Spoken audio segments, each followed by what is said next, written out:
every night I have kids on stage singing Another Brick in the Wall Part 2. So they sing We Don't Need No Education or all that. And I've been doing this for the last 10 years or something. And the rider that we give to AEG is to find children who are not necessarily from the most privileged backgrounds that you can imagine, if I can put it that way. And in almost every city, there are voluntary organizations who find these kids and try and put them together to do stuff that's creative and whatever and help them. And those are the kids we look for. Tonight, at 3 o'clock this afternoon, one of the local newspapers printed a story saying that these children had backed out of doing this show with me tonight because I'm an anti-Semite and the show is all about hatred and blah, blah, blah. Which A was a lie. These kids didn't back out of anything. The mayor of this town apparently called the organisation, which is partly funded by the city, and said, your kids cannot perform in this show. So what are you going to do? Well, I already had the list of stuff, so I've just signed all their photographs and they're all here, and I'm going to send them to them. We've got 10 other kids, 12, and we've got 12 now. Working on it. Working on it, we've got 12 kids. It's now 20 to 7. All right, the show starts at 20 past 8, so we've got an hour and a half. We've tried to gather up replacement kids so that we have kids in the show. So we're going to have to teach them the whole routine and everything somewhere backstage. Has this ever happened before? No.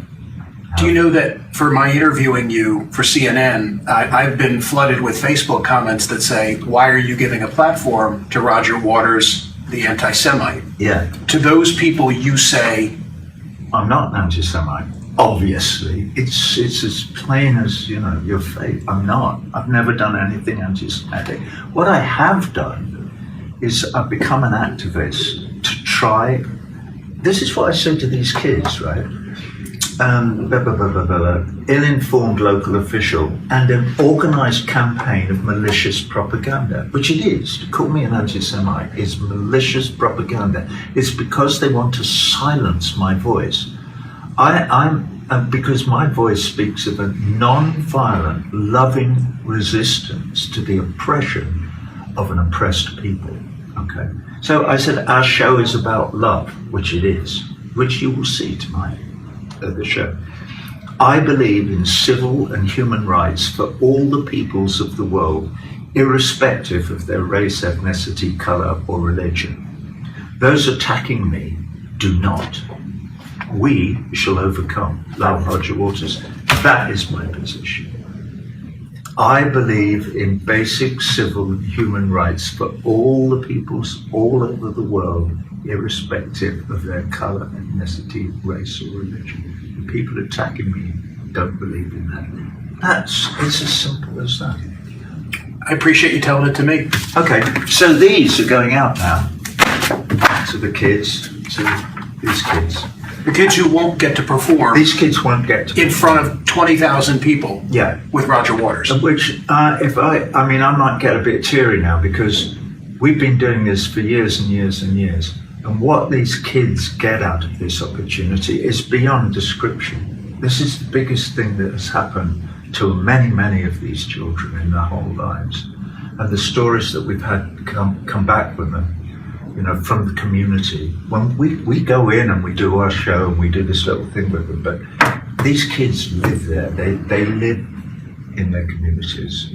And the people who help them are heroes and heroines. I'll tell you one little story. A few years ago, we were in San Diego and we arrived at the gig and the kids looked wrong to me and I discovered that they weren't who I were looking for. They'd been organised by the people who ran the arena. They were the children of the management of the arena. I want his kids, find me the kids I'm looking for. So these other kids came up and they learned everything in like half an hour or something. And they were a bit kind of sloppy. They had no time. And there was a lovely black lady with them. Her name was Rosa, I can't remember her second name. And I said, I want to speak to that woman. I said, where do you find these kids? okay, where did you, thank you so much, so you've helped us out of a hole. Where do they come from? And she said, they're my clients. She was Meals on Wheels. Meals on Wheels. She was delivering food to these kids because they were hungry. And I was so moved and impressed with that. Don't get me started. Enough already, right? Okay. Thank you, Roger, for No, explaining this to me, because I saw the story pop this afternoon and I wanted to know. Right, well, that's the story. Okay.